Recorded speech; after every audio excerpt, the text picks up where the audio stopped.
అవ్వాలి, అవుతుంది. అండ్ ఎందుకంటే ఇందులో నాకు కావలసినటువంటి నా మనుషులు అయితే ఏంటంటావు ఇప్పుడు? అదే అది కాదురా, నువ్వు వచ్చావు వైజాగ్ నుంచి, సంతోషమే. మరి బొమ్మలు నువ్వు వైజాగ్లో ఆడించాలి. అది అదే అలా అయితే బలవే.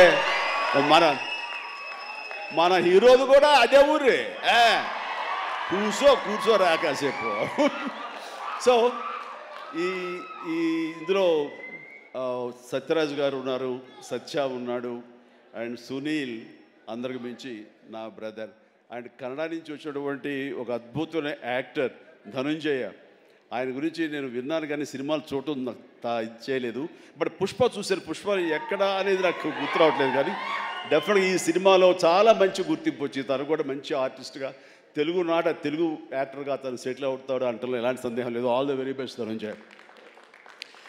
అండ్ ఇక సత్యదేవ్ గురించి ఏం చెప్పను. నాకు 2 తమ్ముళ్ళు ఉంటే కనుక అందులో ఇంకొక తమ్ముడు, 3వ తమ్ముడు సత్యదేవ్. అంతటి ప్రేమని తను చూపించే ప్రేమలో ఎక్కడ కల్మషం ఉండదు. ప్రేమ అందులో నిజాయితీ ఉంటుంది, నిజమైన ఎమోషన్ ఉంటుంది. తను ఇందాక చెప్పినవన్నీ కూడాను అన్ని సత్యాలు. ఎందుకంటే నాకు అతను చూడగానే అతనిలో ఒక స్వచ్ఛత ఉంటుంది సార్, ఆనెస్ట్, సిన్సియర్. అది మాత్రం చాలా అద్భుతం. ఎక్కడ కృతకంగా ఉండదు, ఇంప్రెస్ చేయాలని మాట్లాడడు, అనుకున్నట్టుగా ఎగ్జిబిట్ చేస్తాడు, చెప్తాడు. అది చాలా మనకి మనసుకు హత్తుకుంటుంది. నేను ఫస్ట్ టైం ఈ పాండమిక్లోనే ఒక సినిమా చూసాను. సినిమా పేరు నాకు గుర్తురావట్లేదు. ఏ సినిమా అది?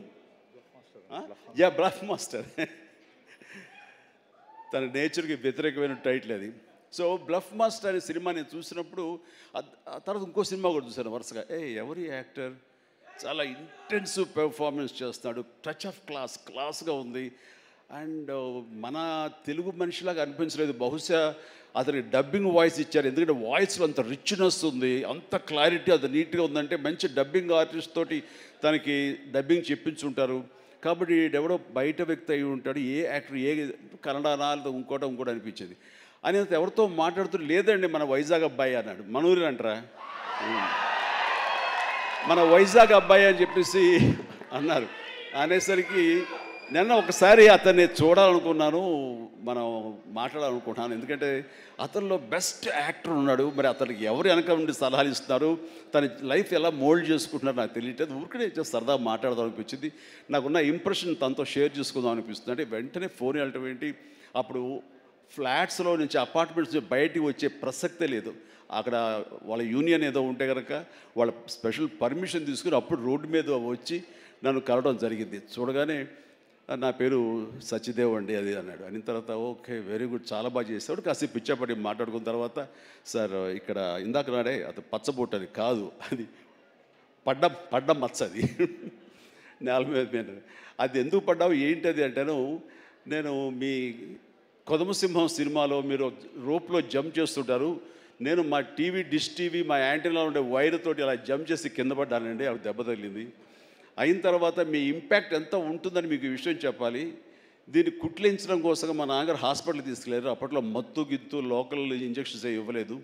దాన్ని అట్లాగే నేను భరించలేక ఏడుస్తుంటే, అరే చిరంజీవి అయితే అసలు నవ్వుతూ అది కుట్టించేసుకుంటాడు అంటే, అక్కడ వేసిన 5-6 కుట్లు నేను నవ్వుతూనే ఉన్నాను, పెయినే తెలియలేదు. అది మీ మహిమ నా మీద, అది దాని ఇంపాక్ట్ ఉంటుంది.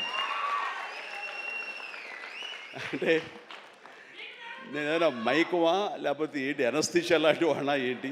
అండ్ తనకి అంత ప్రేమ, ఆ ప్రేమ మత్తులో ఆ పెయిన్ కూడా తనకు తెలియలేదన్నమాట. అది చెప్పినప్పుడు చాలా ఇంప్రెసివ్గా అనిపించింది. Such a coincidence. తను ఆ మాట చెప్తున్నప్పుడు దాని వెనకాల నా దగ్గర ఒకే ఒక పెద్ద వాల్ పోస్ట్, పెద్ద పెయింటింగ్ ఉంటుంది. అది కొదమసింహంలో పెయింటింగ్ అనమాట. క్యాప్ అది పెట్టుకుని, సిగార్ నోట్లో పెట్టుకుని, ఇదేనండి ఇది చూసే అన్నాడు. అంటే దాన్ని ఆ ఫోటో ముందు తను మళ్ళీ ఇంకో పిక్చర్ తీసుకుని అలాగే వీళ్ళు అక్కడి నుంచి మా పరిచయం, మా మీటింగ్స్ అప్పుడప్పుడు అనేది చాలా రోజులు ఇప్పుడు ఒకసారి వస్తారంటే రా అని చెప్పడం అలాగా జరుగుతుంది. అంత మంచి యాక్టర్కి సరైన సినిమాలు పడటం లేదు అనేది మాత్రం ఎక్కడ నాకు కొంచెం ఉంది.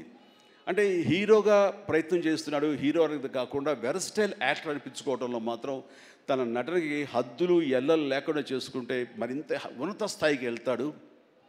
ఆ తర్వాత ఇతను ఏ స్థాయిలో ఉండాలి, ఏ ఏ పాత్రలో ఉండాలి, ఏ హీరోగా సెటిల్ అవ్వాలి ఏంటంటే ప్రేక్షకులు నిర్ణయిస్తారు. దాని ప్రకారం మనం ముందుకు వెళ్ళిపోవచ్చు అంటూ గాడ్ ఫాదర్లో ఎవరో నార్త్ హీరోస్నో లేకపోతే ఇంకో హీరోస్నో బయట లాంగ్వేజ్ హీరోస్నో తీసుకొస్తే మనకింత పొటెన్షియల్ ఉన్న ఒక ఆర్టిస్ట్ ఉన్నాడు, అతన్ని ఆ క్యారెక్టర్ పెట్టుకుందాం అని అంటే కొంచెం రెసిస్టెన్స్ వచ్చింది. ఎందుకంటే మన వాళ్ళు అనగానే లోకువ. కానీ అతని పొటెన్షియాలిటీ, అతని టాలెంటు, అది ఎలాగా డెలివరీ చేస్తారో తెలిసి నాకు ఐఎమ్ వెరీ మచ్ కాన్ఫిడెంట్ నాకు ఎదురుగా నిలబడే ఆ పాత్రలో చాలా అత్యద్భుతంగా చేయగలడని చెప్పేసి ఆ సినిమాలో నేను చెప్పాను కాబట్టి స్ట్రాంగ్గా ఒప్పుకున్నారు. ఇందాక తను చెప్పినట్లుగా తను అంతకంతగా ఆ దాంట్లో రాణించాడు, మెప్పించాడు, ఒప్పించాడు. ద ఫెంటాస్టిక్ పెర్ఫార్మెన్స్ ఇచ్చి ఆ సినిమా అంత ఎత్తుకు వెళ్ళటానికి, ధీటుగా నాకు నిలబడి చేయటానికి తను కారణమయ్యాడు. అలాంటి సత్యదేవ్ నా నమ్మకాన్ని నిలబెట్టాడు. ఇందాక అది ఆ మాట తను అన్నప్పుడు మనస్ఫూర్తిగా దాన్ని నేను ఆహ్వానిస్తున్నాను, ఆస్వాదిస్తున్నాను. అండ్ ఇంకా తనకి ఇంకా ఎంతో మంచి బ్రైట్ ఫ్యూచర్ ఉంది. ఎందుకంటే